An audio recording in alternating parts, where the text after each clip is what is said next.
اخلاقی پہلو ہیں جو کہ ہمیں خود اس کے لیے رہنمائی ہمارا اسلام مذہب ہمیں دے رہا ہے، اور اس کا جو عملی نمونہ ہے وہ ہمیں نبی پاک صلی اللہ علیہ وسلم کی سیرت کے ذریعے مل جاتا ہے کہ انہوں نے کس موقع پر ہر طرح کا جو موقع ہے یا ہر قسم کا جو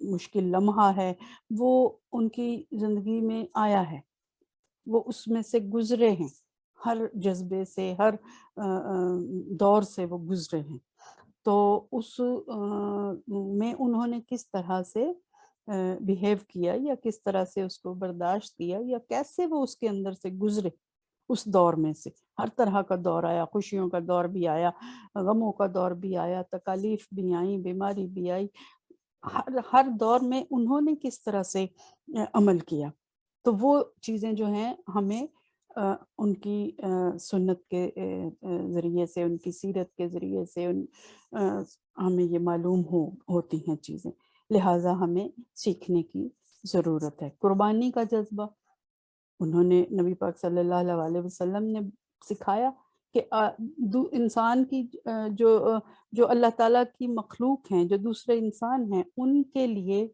آپ نے اپنی خواہش کو قربان کر دینا ہے، اپنے مال کو قربان کرنا ہے، اپنی خواہش کو قربان کرنا ہے، اپنی خوشی کو قربان کرنا ہے۔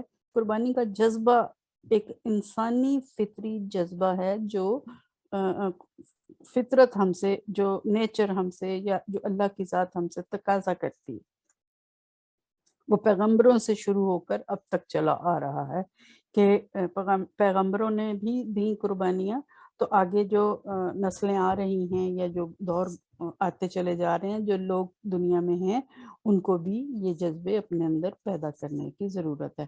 تو قناعت کرنا، جو اللہ نے دیا ہے اس کے مطابق اسی میں خوش رہنا، زیادہ لالچ اور ہوس نہ کرنا، استغنا، غنی ہو جانا، وہ بھی بے نیاز ہو جانے کو کہتے ہیں کہ اللہ نے جو دیا ہے اس میں خوش ہو جائیں، بے نیاز ہو جائیں، ہر وقت یہ نہ ہو کہ اس کے پاس یہ ہے تو میرے پاس کیوں نہیں ہے۔ ایثار کا جذبہ، یہ وہی قربانی کی بات ہے، قربانی کا جذبہ، اور جود، مہربانی، دوسروں کے ساتھ نرمی، محبت، مہربانی سے پیش آنا، تواضع کا جذبہ کہ کوئی گھر آیا مہمان ہے تو اس کی خاطر تواضع کرنا، یہ نہیں کہ اس کو کہنا کہ نہیں ہمارے پاس تو کچھ ہے ہی نہیں۔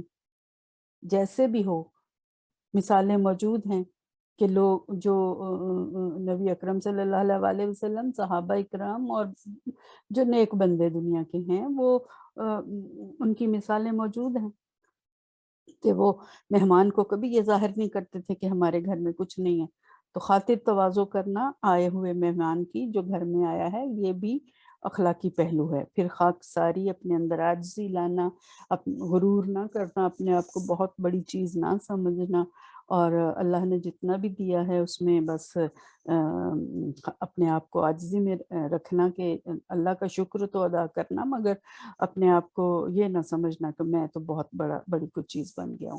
اسی طرح مسکین ہونا بھی یہی ہے کہ عاجزی اپنے اندر پیدا کرنا۔ پھر نشیب و فراز، نشیب گہرائی کو کہتے ہیں اور فراز بلندی کو کہتے ہیں، اور بلند و پست یہ دونوں کا ایک ہی مطلب ہے کہ جو زندگی میں کبھی اونچا مقام آ گیا، کبھی گہرا مقام آ گیا، کہنے کا مطلب ہے جو حالات جو ہیں کبھی خراب ہو جاتے ہیں، کبھی بہت اچھے ہو جاتے ہیں، تو جب اچھے دن آتے ہیں تو اس کو فراز کہا گیا، بلندی کہا گیا، جب برے دن آ گئے، مشکل دن آ گئے تو نشیب کہا گیا۔ اتار چڑھاؤ بھی آپ کہہ سکتے ہیں، زندگی میں مختلف اتار چڑھاؤ آتے رہتے ہیں، اتار نشیب ہو گیا، چڑھاؤ فراز ہو گیا۔ اسی طرح بلند اور پست، بلند اور پست دوسری سینس میں بھی ہم لے سکتے ہیں کہ جیسے معاشرے کے اندر جو ایک بن گیا ہے ایک ٹرینڈ کے کوئی اپنے آپ کو اونچے مقام پہ سمجھتا ہے، کوئی آپ کو نچلے مقام پہ سمجھتا ہے، مگر اسلام کی نظر میں تقوی کی بنیاد پر بلندی پستی ہوتی ہے، باقی کوئی چیز معنی نہیں رکھتی، نہ دولت، نہ عہدہ، نہ کوئی